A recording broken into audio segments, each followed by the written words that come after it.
I'm now joined by Paul Smith. He is an associate professor in French history and politics at the University of Nottingham. Thank you so much for being with us on the program, Professor. Now, this meeting that Macron held with the mayors ended with no solution in sight. And since he came into power, he's faced major protests, end on end, starting with the yellow vests and now against the killing of 17-year-old Nahel Merzouk. Are these protests going to drift away without any solution being put into effect by the government? Well, no, I don't think so. I think we've seen a let-up in the violence, but I think that what is going to happen today was very much you mentioned the meeting with the mayors, and that's all about the state, about the government, reassuring them that they will have the material and they will support the materials, the money to rebuild rapidly, because the scale of the destruction is actually quite enormous. 80 post offices not in a position to open today. I think I've seen some figure like 1,000 buildings have been attacked, 1,100 various different buildings, not just police offices or town halls, but a lot of material damage.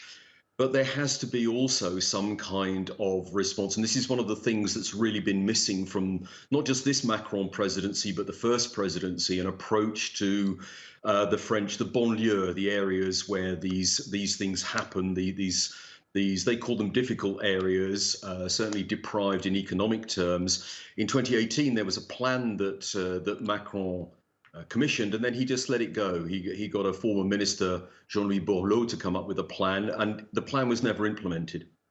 And what needs to happen is that there needs to be a double approach. Obviously, the reconstruction, but also some kind of intelligent reflection on what the riots tell us.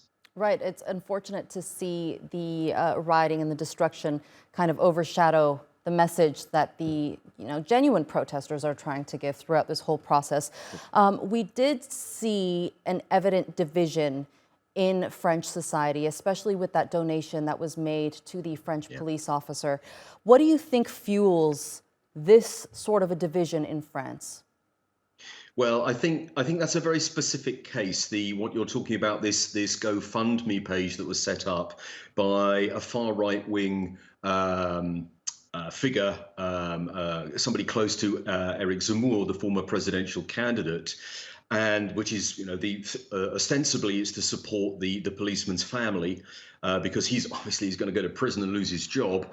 But of course, that's seen a huge number of far right wing figures, not politicians necessarily, but a lot of racist comments and people giving money, but also the comments that they've made have made it very clear that it's kind of become an opportunity for people who have a particular vision of France, and they are by no means the majority of people in France, but it's given them an opportunity to really kind of vent their feelings about the future of France and what they think France is. So it's very much been that's been a vehicle that's allowed this particular attitude to kind of express itself. It's not a majority attitude. I mean, it's a huge amount of money, but it's by no means the majority, the view of the majority of French people at all.